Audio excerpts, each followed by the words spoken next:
One of the most debilitating things that impacts growth is an interruption. It's something that distracts us from the path that we were on.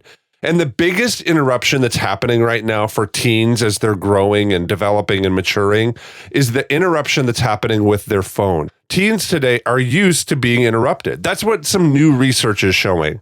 And today on the Celebrate Kids podcast, in our daily segment, Facing the Dark, Dr. Kathy looks at some new data that's coming out and gives some insight for us as people who care for kids on how we can move forward with confidence, courage, and conviction. So let's turn now to Dr. Kathy Cook. Don't be afraid of the dark. Be careful with stars. Not every light is gonna guide you, baby. Not every light is gonna guide you. So, Dr. Kathy, new research from Common Sense Media recently found that about half of 11 to 17-year-olds get at least 237 notifications on their phones every day. About 25% of them pop up during the school day, and 5% of them show up at night. In some cases, they get nearly 5,000 notifications in 24 hours. Pop-ups are almost always linked to alerts from friends on social media. Now, many are urging parents to remain non-judgmental during these conversations that they would have with their kids, to open up about how much time and attention they actually spend online with different social media apps.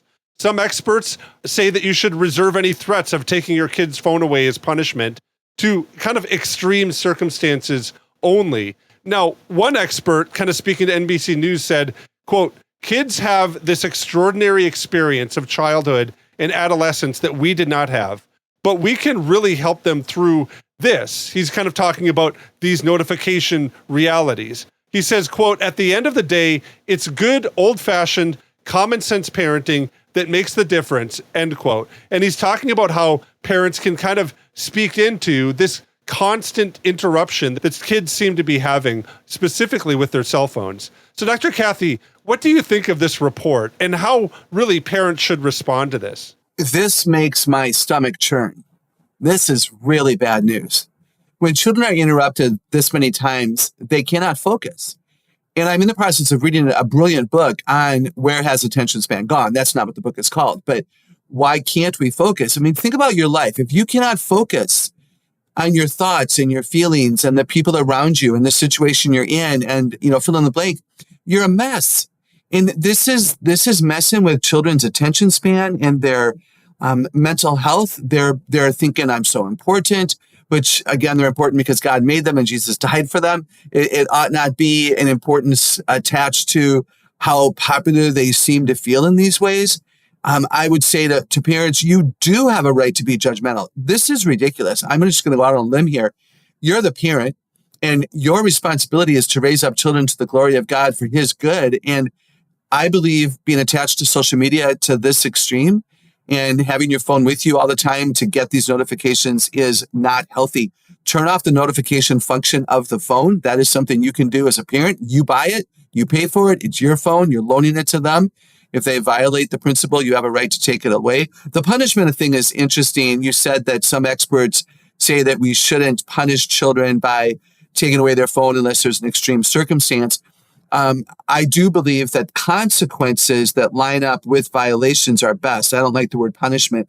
So if a child is never focused on your conversation, if your child can never pay attention to a sibling at the dinner table, if your child is consistently late with homework, consistently stays up too late because nothing's ever getting done, forgets to do the chores, is not responsible toward the love of a grandmother, can't reciprocate that because the social media alerts are much more important. The consequence for your decision to put those people first is that we're taking your phone from 4 p.m. to 8 p.m. every night. And you can tell your friends that if I don't get back to you, it's because I haven't used my phone well and mom and dad are taking it away for a season. I don't know. I could talk for hours about this. Yeah, I'd love to hear your perspective, though, on this, specifically for kids and their development. We've talked a lot about kind of developing identity and different kind of developmental stages that kids are going to go through. What does this do for kids' development when they're constantly interrupted in the stage of processing, thinking through, interacting with the world, and then a notification pops up or a person calls or they get a text message? What are your thoughts on what these interruptions do for kids in their developing, especially identity? Yeah, it's a great question. Identity is, who am I? Why did God bother making me for such a time as this? Who am I? What can I be doing, in the world? And we ought to be getting our identity from God's word, and that's where our children should get their identity. So we read the word, and then we pass that on to our children when they wake up, when they go to bed, and in our conversations at the dinner table, and when we're running errands in the car. And we affirm them. This is the role of why are we a family, so that mom and dad and grandma and grandpa and siblings can say, hey, Beth Ann, I've loved this quality that I've seen in you lately. If children have this many interruptions, again, they're distracted and they're going to follow these people, and they don't even know these people. And even if they do know these people, the people don't know them at the same level as iron sharpening iron, living together, humans, if I can put it that way. So I believe that their identity will be either very narrow because they're following only musicians or only artists or only scientists, or very scattered and narrow because they're trying to be everything to everybody, which is an impossibility. My gut would be that they would deny a lot of their strengths because they compete with the social media expectation and they celebrate their negatives. And there's just so much danger here, Wayne, so much. Yeah, I think that's true. And I think oftentimes whatever the parent does is kind of the etiquette that's kind of set for the kids then, right? So we have this at the dinner table, right? There's dinner table etiquette, right? You can, put your elbows on the table, or they should not be on the table. You can speak loudly at the table, and if you're in certain families, and you can, really be encouraged to speak differently if you're in another family. There's an etiquette that really families set with this. And I think that when we look specifically at social media and even cell phones, there's an etiquette that parents set. When their phone goes off, do they immediately check it? Last night, my kids were talking to me and my phone rang, and it was somebody that I recognized. And so I was like, oh, I'm going to take this quick. And then afterwards, I went back to my son and said, I'm so sorry. We were in the middle of a conversation. I don't want to live like that, where I'm at the behest of whoever wants to talk to me in that moment. Are there ways that parents can think through this, and maybe even some reasons why they need to model this better for our kids, knowing that often we set the etiquette for how kids are going to interact with this? You stated that so well. They do become like us. Some of us say they're like wet cement. Everything makes an impression. And so they will listen to us and our instruction, our guidance, our thoughts. Don't call it an opinion, call it instruction and wisdom. And they will watch. And when it doesn't line up, of course, the lack of integrity causes people to run away from those influences because it just makes them confused and angry. I love that you went to your son and apologized, and you could have gone back to your son and, hey, let's complete the conversation. Kids aren't stupid. They know sometimes interruptions are legit.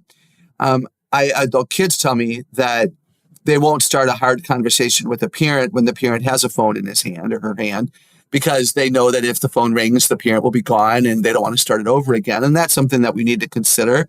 So I think at the dinner table, et cetera, we model it well. Like my recommendation at the dinner table is either no phones or mom's phone on silent, because that's the emergency number, especially if you know that you have a relative that's ill, or you might, have a babysitter cancel. Like, I get that. Maybe you put it in your pocket. It's not on the table for everyone to see. And all the other phones are in a different room, or they're in a basket on silent, or even better, airplane mode, because then you don't even get a vibration and a ting and a ding. I also think, Wayne, that this is when we teach children the difference between want and need. So we have table etiquette as an example, where most often there are no phones or mom's phone only. Or it could be dad's. Again, that depends on the family structure. But what if you have a son who might get a sudden babysitting opportunity for the neighbor, who might have to go run an errand and doesn't want to have to take the 3 kids? That son gets to have his phone on at the dinner table so that he can be prompt to respond. You maybe have a daughter who might have a cancellation of a track practice again, or something that could be going on. And they have a right then to the phone, because why? It's need-based, not want-based. The earlier you teach the difference, I need a phone versus want a phone, and all of those things. And the same thing is true for Spotify accounts and iPads and time at the computer and gaming and YouTube videos and all of that. It's a need versus a want. Teach that to your kids. I love where Dr. Kathy kind of takes this. And it reminded me of this psalm out of Psalm 23. And I'm going to begin reading at verse 1. The Lord is my shepherd, I lack nothing.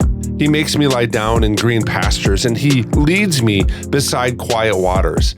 He refreshes my soul, and He guides me along the right paths for His name's sake. Even though I walk through the darkest valley, I'll fear no evil, for You are with me. Your rod and Your staff, they comfort me. Remember this passage being something that was really committed to memory when I was a young kid. And I remember being in this place of understanding that the Lord can lead me to places. And when the Lord leads me to places, when the world seems to be kind of crumbling around me or I'm going through hard times, it's to places of quietness, of rest. And so rest and quietness for me kind of became something to aspire for. And I think that's something also in the life of a Christian that God gives us. God gives us this rhythm of rest, of working and then taking a break. And not just taking a break, but resting. And inside of different kind of patterns and rhythms we see within Scripture, there is this place where we need to restore or renew our mind, to find ourselves going to a place of prayer and rest where we can spend time with the Lord and let our mind kind of down, and maybe even let our mind wander and let our mind focus on the things of the Lord. And I think what we're finding out here in this discussion today is that that's really hard for teens. And so we want to give you courage to step into that and to be people who guide and restore.